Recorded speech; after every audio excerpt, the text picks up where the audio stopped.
I know Chigs is in here recording this. No Chid Smooth in here, right? So whatever you Oh, say, so you know Che gonna have everything up there.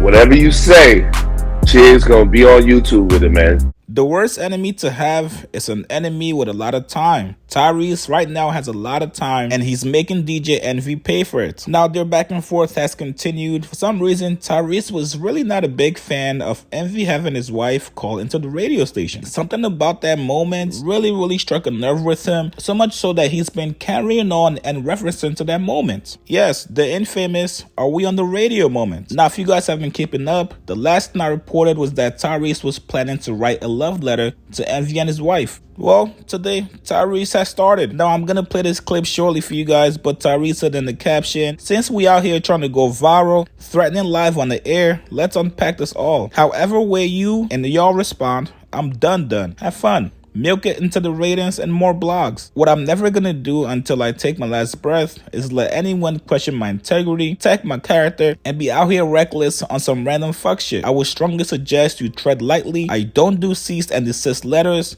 I don't deal with lawyers. I don't snitch. I don't gaslight. I wanna fuck up and I'll make a mistake. I can tell my own self under the bus. You decide on your own what level we're gonna take it to from here. I want all the smoke, Beige Ninja. God damn. Now Tyrese said wasn't gonna do this. I've wrestled. It's gloves off. DJ Envy, you wanted to go viral? Enjoy. Now Tyrese goes all the way in on this video. Not only that, but he also goes back to Charlemagne again. Now mind you, him and Charlemagne spoke last week. They seem to have mended their issues. I'm not sure if Tyrese forgot about it or if he just doesn't care. Tyrese also reveals that Envy does not have a prenup. Here's a video. Tyrese is out of control and he's wilding right now. Put your comments below. Subscribe to my channel. Like this video. I'll see you guys later. I'm gonna let a lot of people down from the choice that I'm about to make. I've been asked to leave it alone. It's been said that people got a short attention span. They're not gonna be thinking about this shit in the next 3 hours, 3 days. Move on, let it go. Take the high road. You're a star. Your stage is big. Envy. You know how you said, I don't give a fuck about nothing. If anybody disrespect my wife, and then you ran down all your kids' names, you said, I don't give a fuck who you are, what it is. When it comes to my wife and my family, I don't play no games. You goofy. No one has disrespected your wife and your family more than you. You know the most dangerous thing about me? Is I know what I know about the level you took it to. I'll leave it at that. So all of a sudden, when it comes to your wife and your family, that's off limits. I don't play no games. I'll fucking be ready to shoot, stab, and kill when it comes to my wife and my family. But nigga, no one has violated and disrespected the shit out of your first lady and your family more than you. Put a pin in that.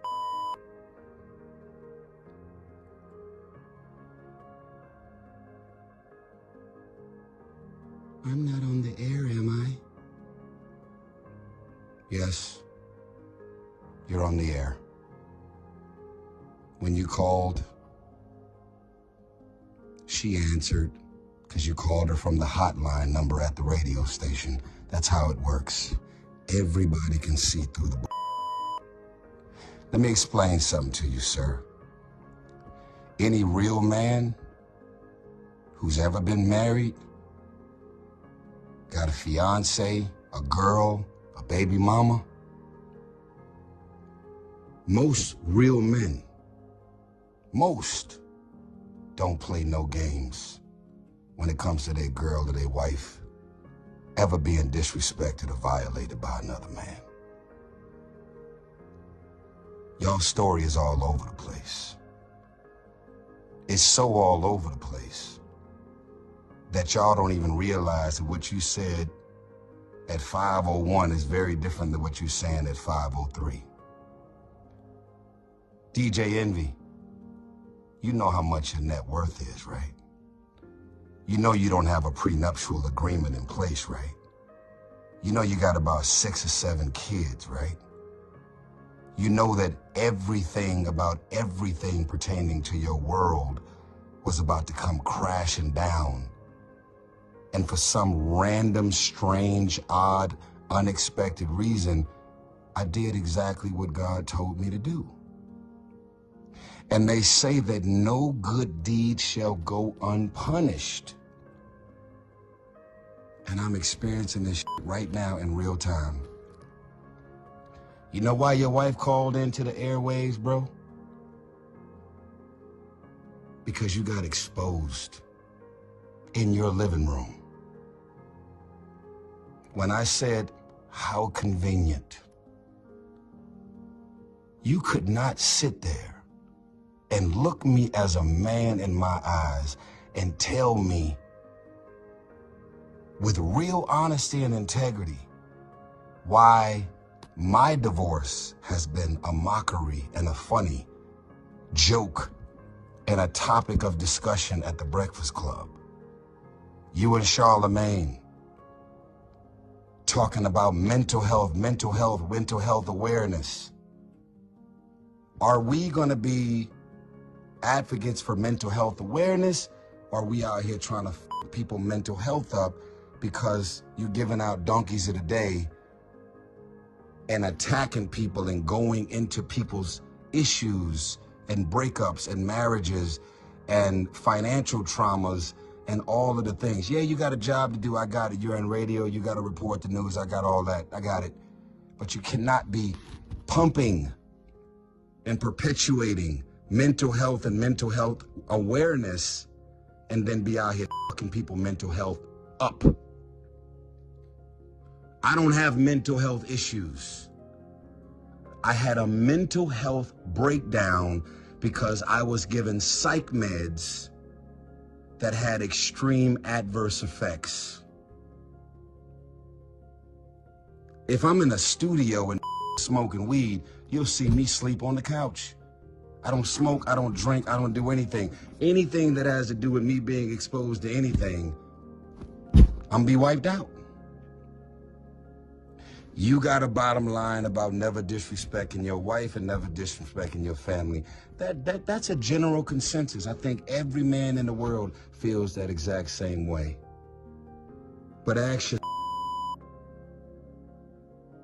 how do you disrespect your wife and your family the most and try and hold another man to a particular standard? And how do I go above and beyond to be used to step in to do whatever it is that I did to try and help? You guys ultimately still did all the work. You guys still decided to stick to your vows. Let me remind you, through thick and thin, for better, for worse, sickness and health till death do us part. We can say a lot of things, but we can't say that you ain't got a real wife over there that's really got your back. It is that I did to try and help. You guys ultimately still did all the work. You guys still decided to stick to your vows. Let me remind you, through thick and thin, for better, for worse, sickness and health till death do us part. We can say a lot of things, but we can't say that you ain't got a real wife over there that's really got your back, because she's still with you.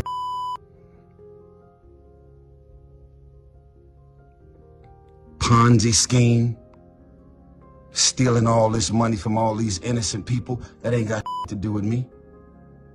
What you did behind her back, with the 1, with the 2, with the 10, that ain't got nothing to do with me. See, you're a manipulator, you're a gaslighter, and you're also one of those great undiscovered actors. What does that mean? How the fuck are you living a double, triple life, and your wife, who is completely innocent and sweet, had no sign and no indication whatsoever that you was out doing what it is that you was doing. You had to be one of the baddest I've ever known to cheat on your wife, ever. I mean, you nice with, you ain't leave a trail of popcorn down the hallway at all. Hats off to you.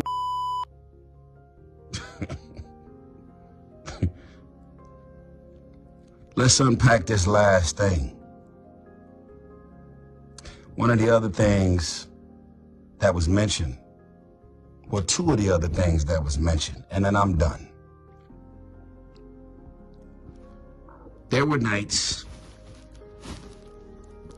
that Tyrese called me. This is what your wife said. And I'd be on the phone and we'd be talking about topics and things. And my husband would be laying in the same bed right on the side of me. Really? I'm on the phone with your wife, and you're in the same bed laying on the side of her. What man, what real man would let another man be on the phone in any capacity if I actually disrespected her? If I actually flirted or did anything that y'all accused me of doing? What did I say and what did I do that was inappropriate? To where if it's so disrespectful and inappropriate, you cross the line, need to box your mouth. Like, that was the most gangster I've ever heard in my life. You're a comedian, dude. There were nights that me and Tyrese was talking and my husband was right laying in the same bed. So I've already allegedly violated you as a man, as a husband, and I violated your wife, allegedly, right? I crossed the line, I disrespected, I flirted, I went from trying to help, and then I turned it into something else, is what y'all are saying, right? How the fuck are we still in touch 5-6 years after God used me to step in and do what I did?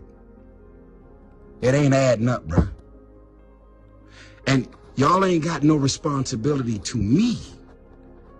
Y'all ain't got nothing to do with me. I am not in business with y'all. We have no friendship and no relationship where y'all would have to say, he crossed the line, he flirted with you, he disrespected you, he said this and he said that. But don't worry about it. We're not gonna say nothing to him about it. We're not gonna confront him about it. I'm not gonna have my husband to call him and, nigga, what the f you talking to my wife and coming up and saying this? You know why you never said anything to Charlamagne about me flirting or disrespecting allegedly? Because it never happened. You know why you never called me, text me, confronted me about what I said and did, supposedly? Because it never happened. I'm gonna tell you what really happened. Because you're not the sharpest nail, you're not the sharpest knife in the drawer, Mr. Envy. I'm gonna tell you what really happened. After you was exposed on your own breakfast show about leaving me for dead, not calling, not checking on me, you and your wife could have flew to Atlanta, your wife could have pulled my wife to the side, and you could have pulled me to the side, and y'all could have attempted, key word, attempted to step in and help us when my world and my marriage and my shit was crashing and burning. The choice you made was to make a mockery and laugh at my shit while it was all going down. And that wasn't a choice that I made towards you. And then when you got confronted about it on your show, you grab some rain out of the sky and say, I crossed the line, I disrespected, I overstepped, I violated. And yet we're still on text chains for the last 5-6 years. And yet we have been on calls, all three of us, I would say a minimum of 10 Probably 15 times. I'm on the phone with your first lady, which I've always called her from the beginning, because she is your first lady. I'm on the phone with your first. I was like, oh, that's crazy. I said, do me a favor. Can you get Envy on the phone? She would always click over, you would answer, and we would talk. Where is the violation, Envy? Where is the disrespect, Envy? Where is the me overstepping and disrespecting anything that's got to do with your wife, Envy?